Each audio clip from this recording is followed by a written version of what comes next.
continue on with this. But 3.8 is our last actual topic exam. So for like little over half the class at least is the last topic exam for you. And for those of you that are dragging it out for concerts and illness and every other reason, well, a little longer, but eventually you'll be done with this also. And of course, remember, gram staining final is the Tuesday after spring break, and then we'll see how much progress I get. But tonight or tomorrow, I'll post the study guide for our 3.2 supplemental and our lab final. So if you have downtime over spring break, you can totally start studying for that. And I mean, the study guide for the lab final is like pretty much written out. You don't even have to look up stuff for it. But it is like 9 pages also, so there will be that. But it is a 150-point exam, so that's now would actually like dramatically change your grade if you do well or poorly on that one. Versus, as you'll see, like you probably noticed for like the last month, every quiz or exam doesn't really change your grade that much, even if you bomb it or ace it, because they're small point amounts out of a lot.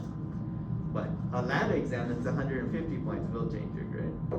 So plan on doing well and not bombing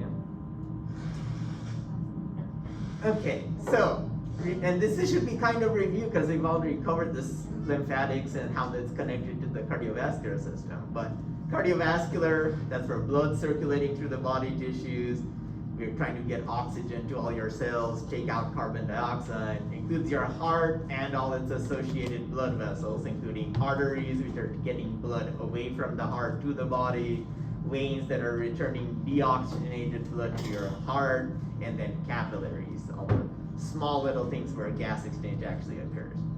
So substances to and removing substances from all our cells. So taking out waste products and getting nutrients and oxygen. Our lymphatic system from our immunology days of Unit 3.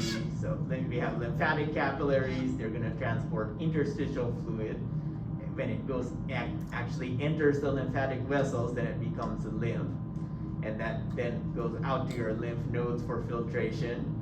In the process, it pricks up microorganisms and infectious agents, so things like viruses. Buboes, which we'll hear about more when we talk about plague, but buboes are extremely swollen lymph nodes, not that basic amount that, oh, I feel sick, and the doctor feels them and they're a little swollen. This is where it gets extremely swollen. And of course, we remember how they're all interconnected. So our lymphatic system and our blood circulation system, they're both connected like this. So blood is going to the heart in veins or venules, and then onto veins. And then from the heart, they're coming through arterioles, and then arteries. They're bringing oxygenated blood to all your tissues. In between, you have the blood capillaries where you have exchange. And from any of those, especially your capillaries, you can have fluids coming out. That's where it becomes interstitial fluid when it's in this area here, and then it can enter those open-ended vessels of the lymphatics, and that's when it becomes lymph. That gets filtered by your nearest lymph nodes, and then eventually makes it back to blood circulation.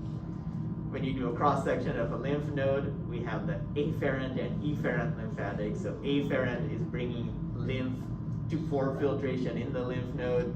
So you have all kinds of B cells and T cells happening there. And then from there, after lymph is filtered, it goes out from that lymphatic system, then back into your blood capillaries. It's all the review you need to actually understand infections of these systems. So bacterial, of course, we'll start off with, and then towards the end we'll cover viral. Some terminology that relates to blood-related infections. So septicemia, that's where we have acute illness, you have actual replicating bacteria in the blood, and if you worked in a clinical settings, you've heard about like a septic patient or septic shock that relates to them having bacteria that are multiplying in the blood.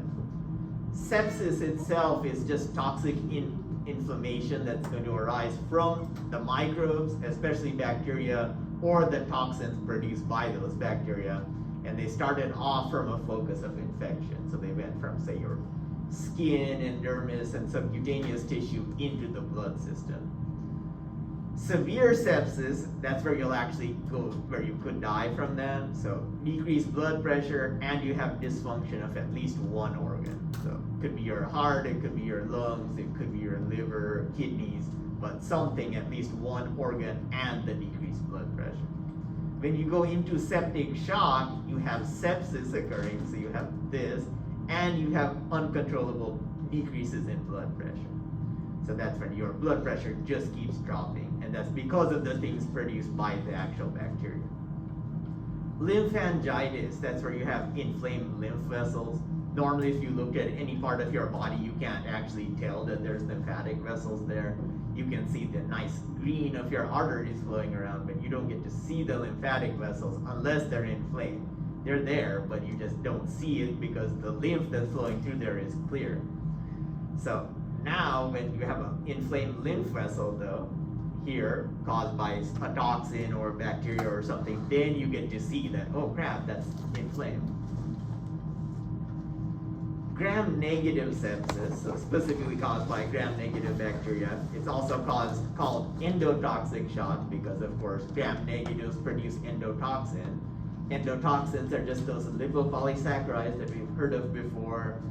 Having them floating around in your body causes a rapid drop in blood pressure. And that's what often kills you when you die of gram-negative sepsis, is all that LPS floating around, even after the bacteria are actually killed by antibiotics.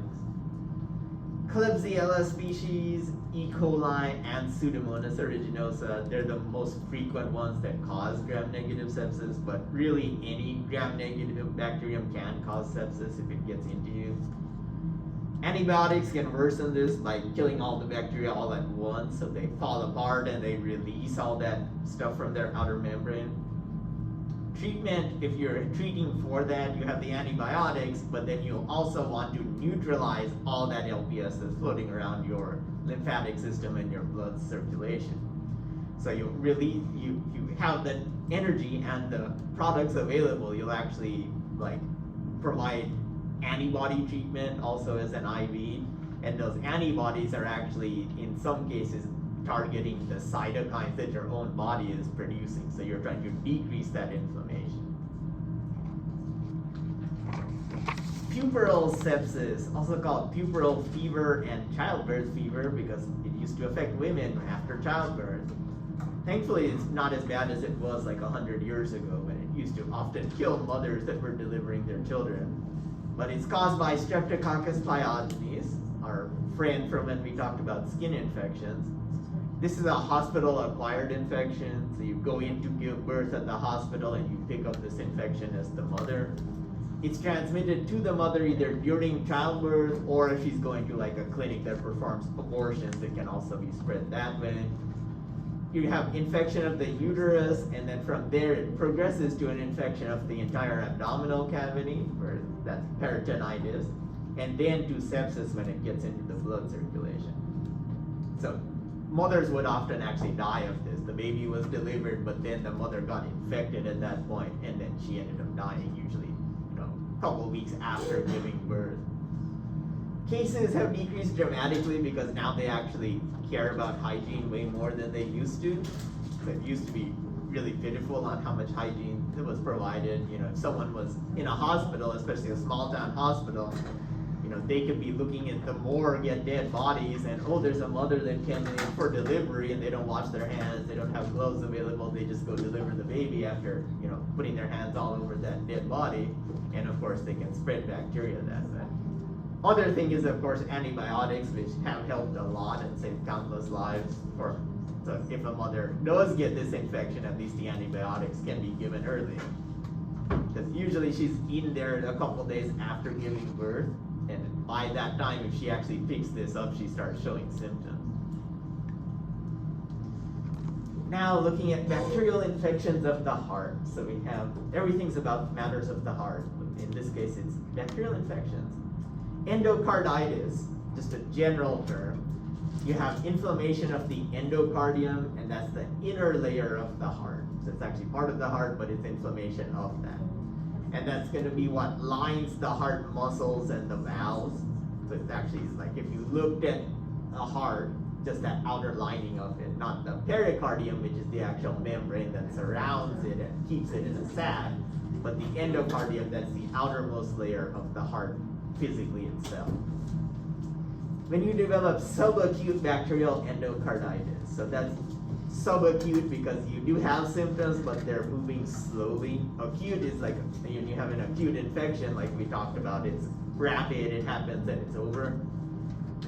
When we talk about chronic infections, there's the long-term ones. This is subacute. It's happening kind of slowly.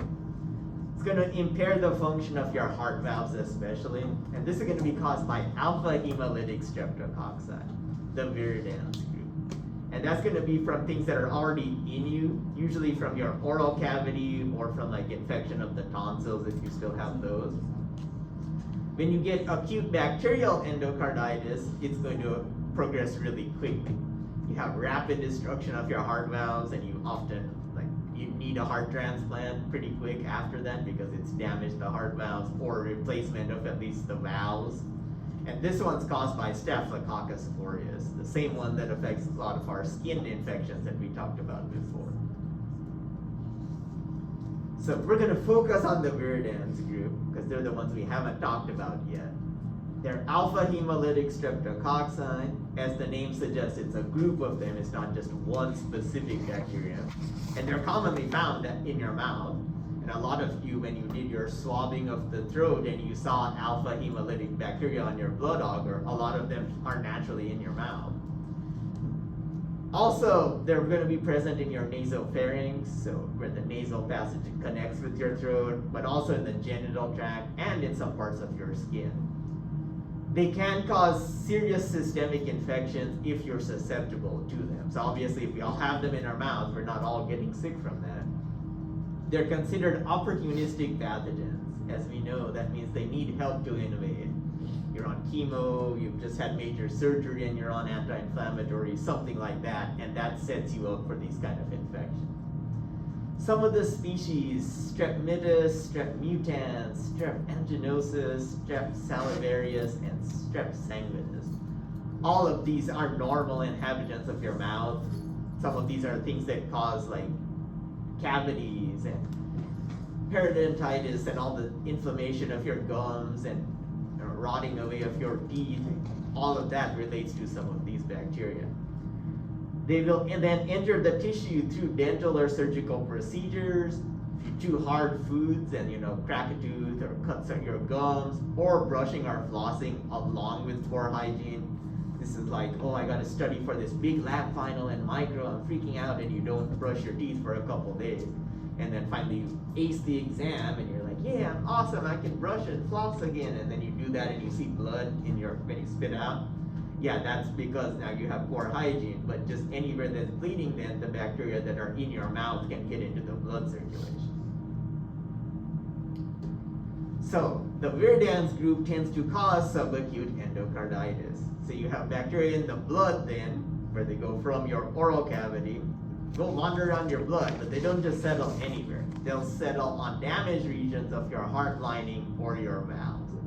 And it's usually from previous surgery or rheumatic fever.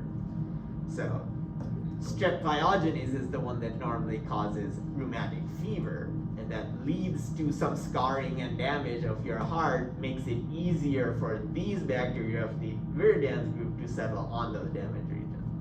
Or you just had heart surgery for some reason or the other previously, and then these bacteria find a nice rough spot to settle onto.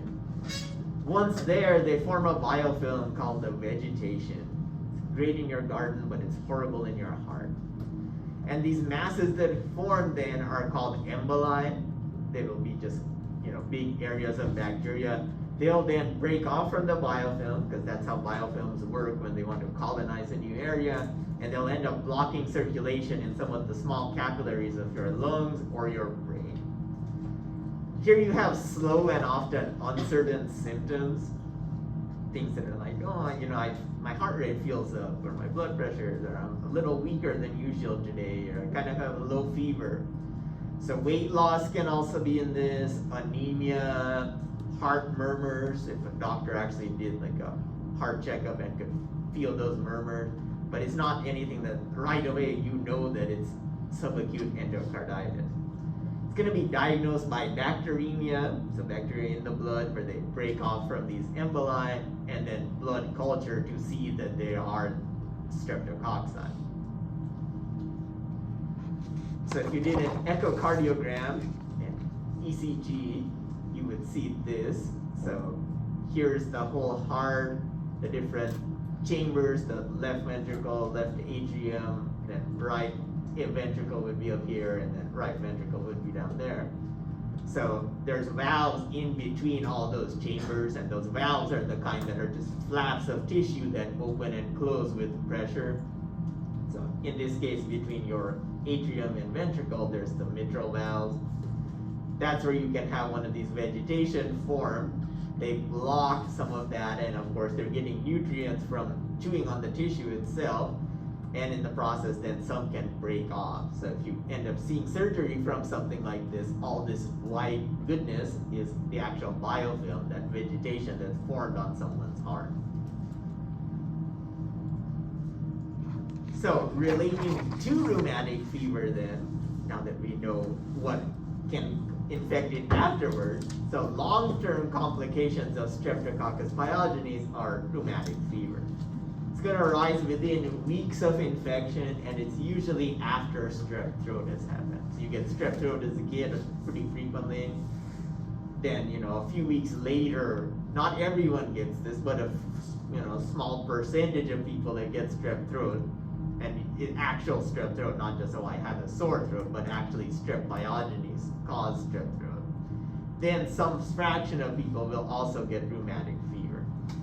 And this is a delayed inflammatory condition of your joints, your heart, and or your subcutaneous tissue. And this is specifically because your immune system sees something very similar between the bacteria, strep pyogenes, and portions of your body.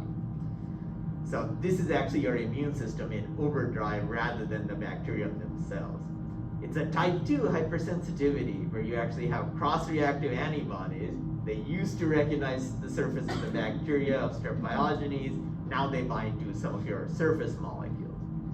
Symptoms include carditis, so inflammation of the heart muscle itself, painful arthritis, nodules that form under the skin, fever, and then this weird movement disorder called Sydenham's chorea. Basically, you'll kind of have your arms and legs flailing around in uncoordinated fashion, often on their own, or you'll be like sitting there and all of a sudden your arm goes flapping around. Lasts about 3 to 6 months. People think, they have some developmental disorder or something, but it's actually they've had rheumatic fever, and that's part of it. There's no treatment for it, and it tends to go away on its own after those 3 to 6 months. So in this case, when carditis happens, so you get rheumatic fever, in some cases after you had strep throat, often as a kid, and then it's also going to target those valves between the heart, just like the Viridans group do. So now you'll have damage to those valves between your chambers, but you recover from rheumatic fever, and as long as you don't put stress on yourself, you're doing fine. But as the bacteria had settled there originally, then it's going to cause leakage of these chambers. And usually once or twice a year you hear of like a case will make the news somewhere where you actually hear it happen. But you're suddenly, say you decide to run your first marathon. I'm going to run the Boston Marathon, or even a half marathon, or something. I'm going to hike to the top of Mount Whitney for the first time out of nowhere. And now you're putting a lot of stress on your circulation and your heart. That stress then, and then you don't even realize that you actually have damaged heart valves. And someone that looks perfectly healthy, they're the skinny one that regularly works out and takes a short jog and stuff all the time, suddenly they'll keel over and die, like during a marathon or during a hike or something.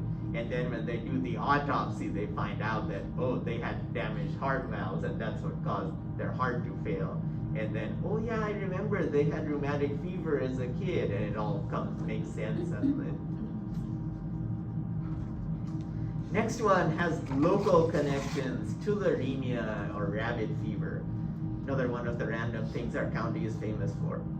So this is Francisella tularensis. It's a gram-negative rod. It's actually a cocobacillus.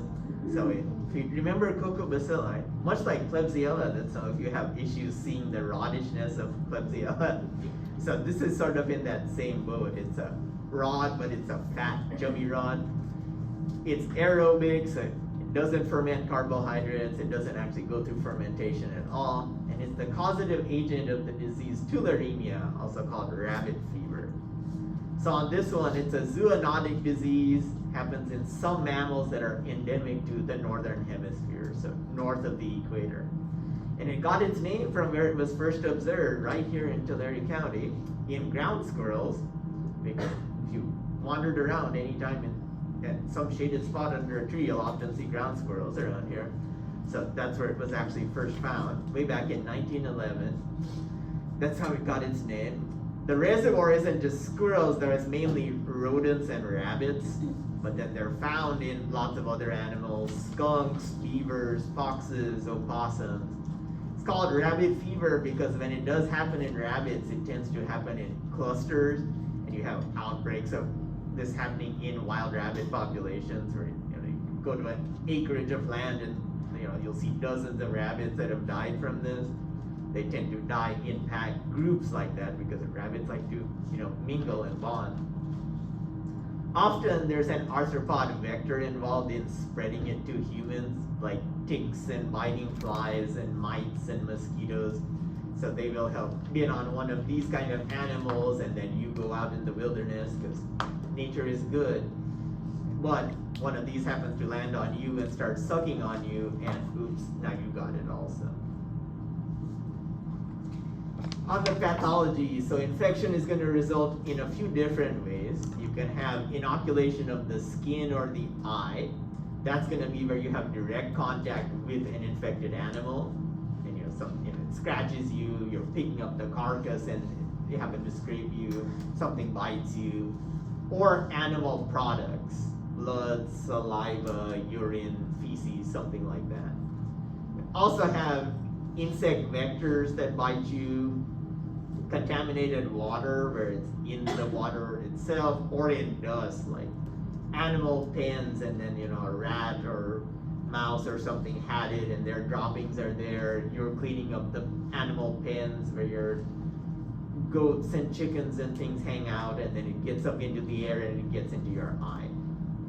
Infections can also result from inhalation of bacteria, usually the same way, like kicking up that dust here is not getting in your eye, but you're breathing it in. It's not communicable between humans via a vector though, so if you get it, a mosquito can't bite you and then go bite somebody else. It has to do sort of with how the bacteria are and where they're found and how frequently they're found in different locations. So if they bite an infected, say, ground squirrel, a mosquito bites one of those and then bites you, you can get it that way. But a mosquito bites you while you have it, they're not going to pass it to your relatives or friends. Infectious dose is pretty low, 10 to 50 bacteria, and that's why there's concern of it as a bioterrorism weapon if people figure out how to mass produce it and spread it around. Always that concern, especially in the Central Valley, they'll have talks about this, because it's the farming area, there's lots of crop dusters.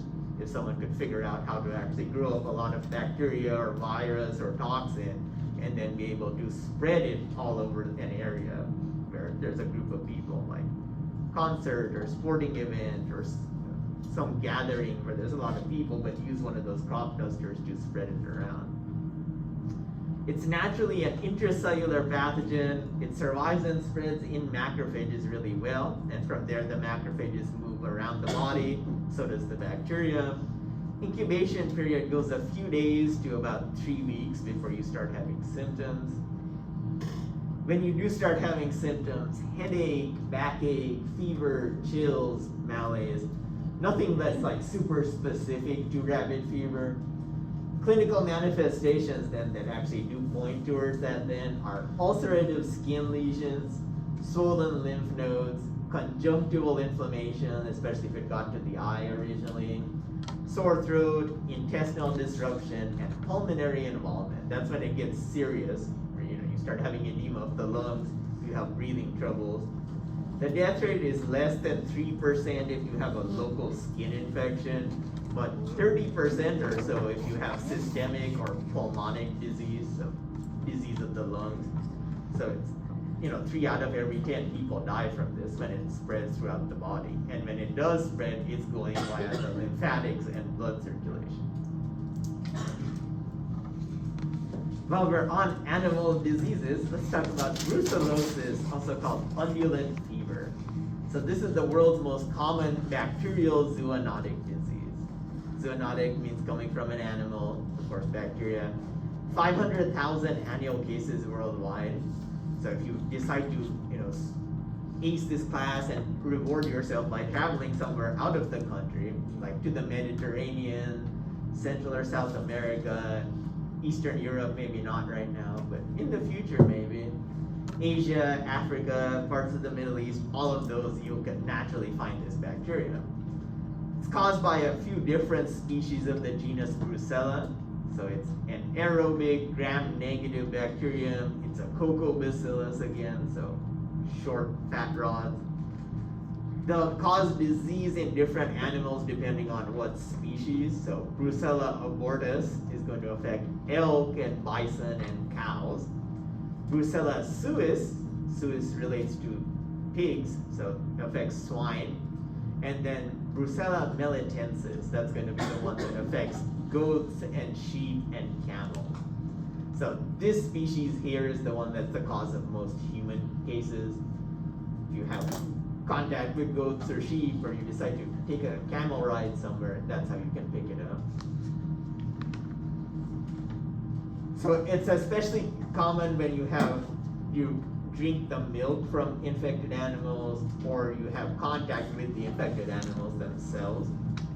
In the US, especially here in the Central Valley, when you hear of cases happens especially in the Hispanic population because it's endemic in Mexico. So if you go there and come back with food or drink from Mexico, or you order something from Mexico that's made in Mexico. So there's a lot of import of unpasteurized food products from Mexico, dairy products that haven't been pasteurized, and then you eat them or drink them. Once it infects you, then it tends to persist in the reticuloendothelial system. Remember that system of fibers that helps to transport cells around.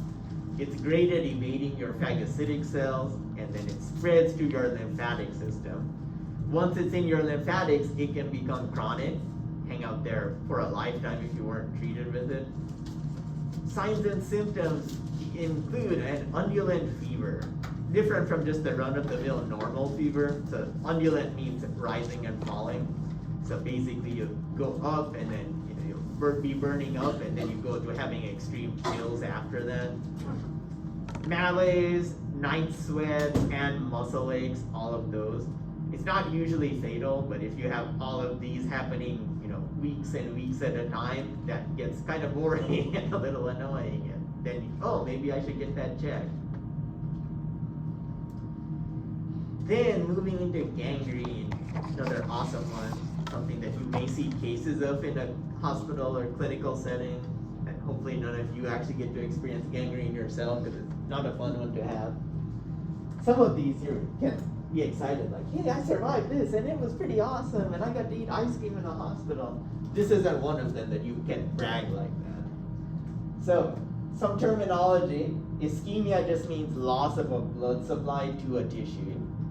You sever arteries and veins, or they freeze, or they get infected and damaged, something that causes the blood circulation to stop to a region. So that can be an injury. Diabetics often have blood circulation issues.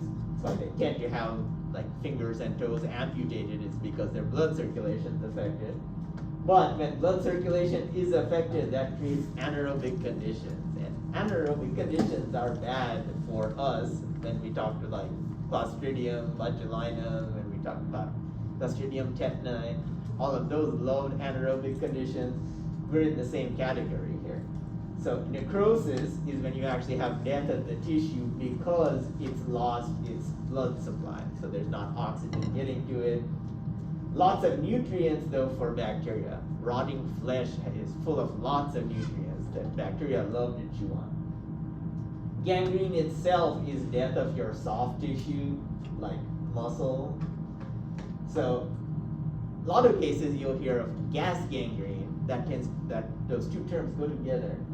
So that's when you actually have the bacteria that are chewing on your rotting flesh in here, and they start producing gas as a byproduct, and that's what causes this bubbling under the skin. So in this patient, they've basically gone in and taken out most of the rotting tissue. It's a debridement, it's removal of tissue, and then they've sewn up the tissue, but there's still bacteria in here that are still feeding on it, and it causes this little bubble of gas that's popped up. Gas gangrene is going to be caused by another Clostridium. That's why it's in that same mode of loving anaerobic conditions and hating oxygen. So this one, gram-positive, it's an endospore former, so as all members of Clostridium are. It's an anaerobic rod, grows great in necrotic tissue, loves to hang out there, loves to feed on the nutrients there, and it doesn't have to be exposed to oxygen. It's going to be found in the soil and the intestinal tracts of various animals and humans. And when it's in your intestinal tract, it's not as bad, because having our natural flora there, another reason they're so great is having them there. They're occupying the space, they'll just be sporadic bacterium here and there. They don't get to survive off lots of nutrients and produce toxins. They're actually in the genital tract of 5 to 10% of women. So it's possible that, a couple ladies in this room could actually have this in their genital tract and just not know that it's there. And it can come from there and infect the uterine lining, especially during menstruation in women. And then from there, it can go into the blood. And of course, then it gets bad if it's in the blood. It's already bad if it's in your uterine lining. Just like the other Clostridia, it produces one or more toxins, and these toxins are rough. They love to head to neurons.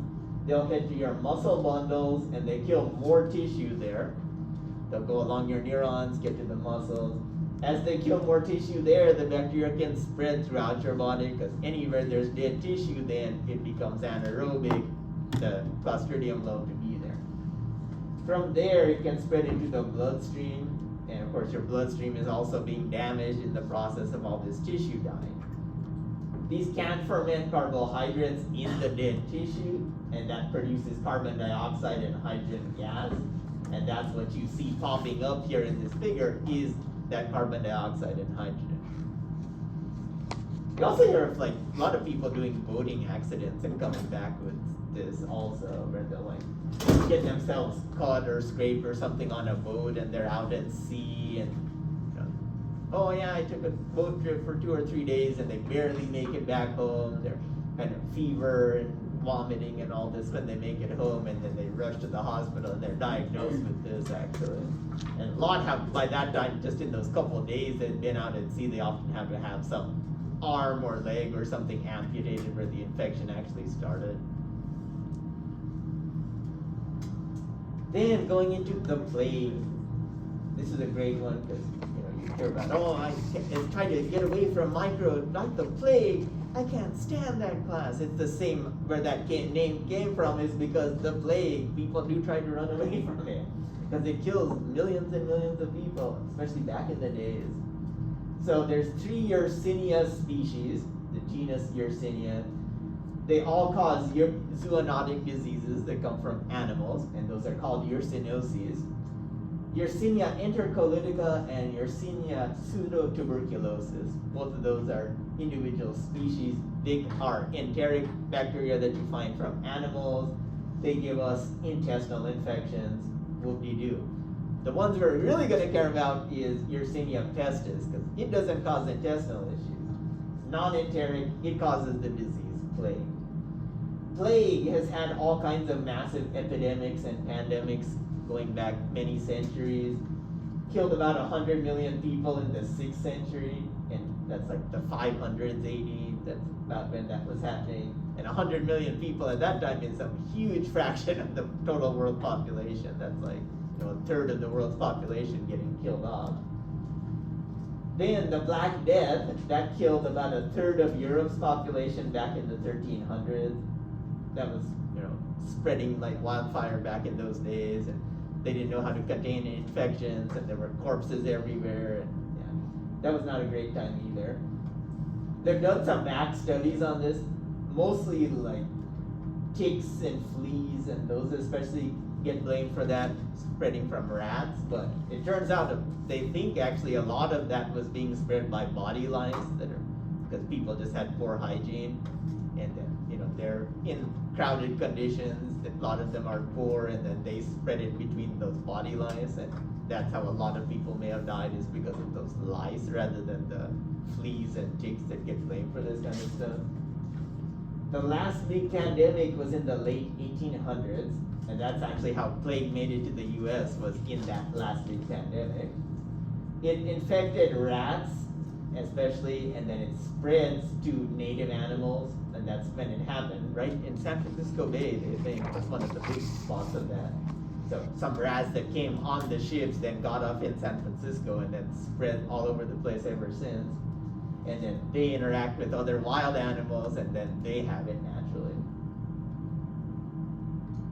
Yersinia pestis, it's a gram-negative rod, causes the plague, has a few different virulence factors. So it has a capsule, and like all capsules, that prevents phagocytosis.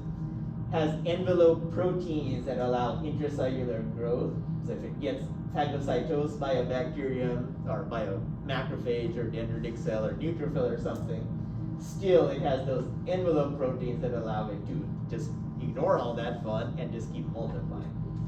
Also produces coagulase, and as we know from when we talked about some of the staph conditions, so that's going to clot blood, leads to blood vessel obstruction as that happens, and then being a gram-negative, it produces endotoxin and all its associated inflammation and immune responses. If you do staining on Yersinia, you see these weird bipolar things, and of course bacteria don't have nuclei, but it's weird how it does this, and it's not in all the bacteria, but it shows up as these darker spots in just some of the given bacteria that you stain. So likely this is where a whole bunch of proteins are concentrated, so they stain darker like that. On the epidemiology, it's naturally found in a lot of animal hosts. Pretty much any warm-blooded animal can have this in them. It's endemic again in large parts of the world, not including us here, so large parts of Africa, South America, the Middle East, and Asia, including large parts of Russia. Sometimes it becomes epidemic in those areas. Like semi-recently, about 4.5 years ago, fall of 2017, there was a huge outbreak of plague in Madagascar. Killed 221 people, and there were 2,500 plus cases that happened. Ended up going in and putting poison in a bunch of rat tunnels, and eventually got out of there. But it spread throughout the whole country. It was pretty epic. In the US, there's an average of 10 cases that happen in the US, usually west of the Mississippi, because a lot of wild animals west of the Mississippi have now come in contact with those rats from 120 plus years ago. Then those wild animals then come in contact with domestic animals or other wild animals, and then we come in contact with those, and we can pick it up that way. High-risk groups, veterinarians, those living in the woods, like out by 3 rivers or up in the mountains, anywhere else, and then the homeless population, which, as we know, there's a decent-sized homeless population in the Central Valley, so that can also be something that leads to contact. So they're often living in the areas where there's rodents, so they tend to be the first ones that get exposed. So if you ever get to see a case of the plague because you're working in a clinical setting, it's highly likely that it's in a homeless person, although it could be someone living in the woods and found it that way also. So the bacilli are going to occur naturally in at least 200 different species of mammals. You don't get this from the other things like birds or insects. You can get it from, or arthropods, I mean. So it's a normal reservoir in rodents, and specifically 2 types of rodents, mice, and then voles, which are these cute guys here. First, I think voles are a little cuter than mice. They often get confused with moles, which are kind of hideous and the burrowing creatures. But just the name sounds similar, so, oh yeah, I've seen moles. No, moles are the things that pop up burrows all over the place.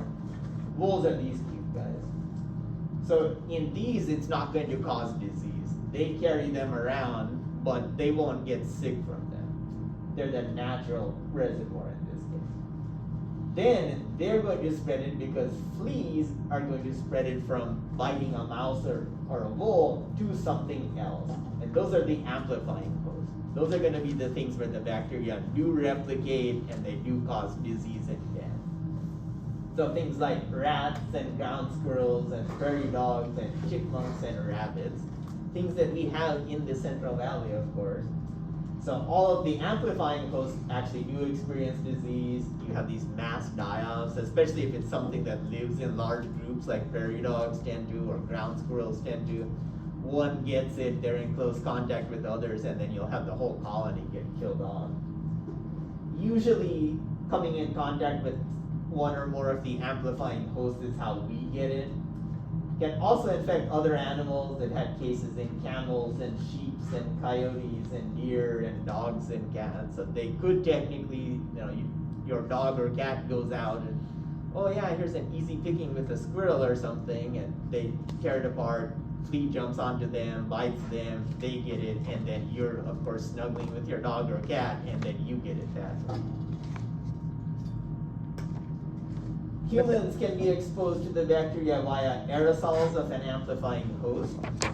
Find a carcass around and pick it up and have it that way, or it's nearby you and infected squirrel is bouncing around, you're out there by Sequoia National Park or something, and there's, oh, this is a really friendly squirrel.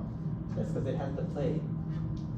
So, contact with the dead animals themselves, like you just happen to find a dead animal in your backyard or in your pool or something and you're getting rid of it, or from the flea bites, and this is the most common thing, because the flea that's on the plague-ridden animal, it can sense when that animal's died, because the blood itself starts to clot and the temperature drops. So right away, it's trying to find a new host. So if you happen to be the one that picks up that carcass, that flea is more than happy to jump off of that animal and jump onto you and start biting you. The bacilli multiply in the gut of the flea after biting the infected host. So now it's replicating in there. And the flea itself is also going to experience symptoms. So because this bacteria produces coagulase, that causes clotting of the equivalent of blood that's found in the flea. And those clots clog up its esophagus. So this is going to force the flea to wander around as much as it can from any animal it can, saying, hey, this animal I just bit doesn't have blood in it, and that's why I'm not getting any nourishment. It doesn't realize that its own esophagus is clogged up with blood, and that's why it's not getting any nourishment. So he'll bite one person, and oh, I'm not getting anything. He'll bite the next person, and a dog, and a cat, and it'll bounce around like crazy.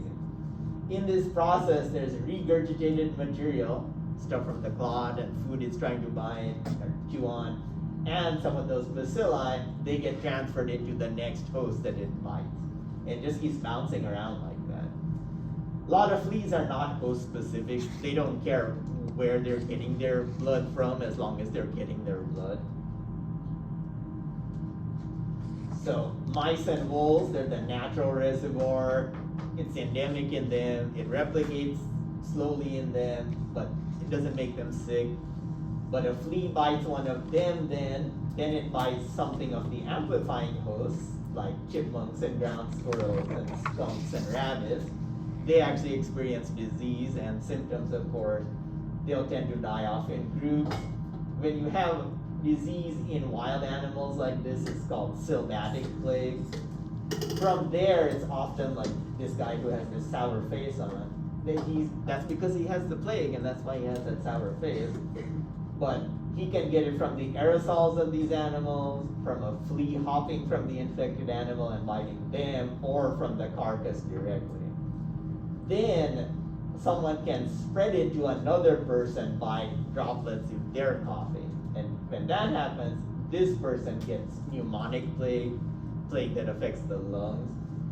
this version is going to be called bubonic plague. But human transmission is not that common in this case, and we're totally an accidental host. So the flea is unlikely, like, oh, I'll find a human that's infected and then go bite another thing. It's not likely that you're going to have that happen. So usually this spread is the only kind where it's like droplet to your partner, parent, or brother or sister, or someone that lives nearby. Okay, that's where we'll continue on Tuesday after spring break. I'm not going to see you for a whole week, at least not most of you. Questions about anything yet? So those two mice in the bowls, they don't feel symptoms? It doesn't affect them? No, not at all. Do we have treatment then? Do we use their, whatever fights it in their body to use it to fight it in our body, or? Like, what do you mean? Like, if they're able to fight it, Yes. how are they I able don't to? think they're actually even fighting it. They just have a nice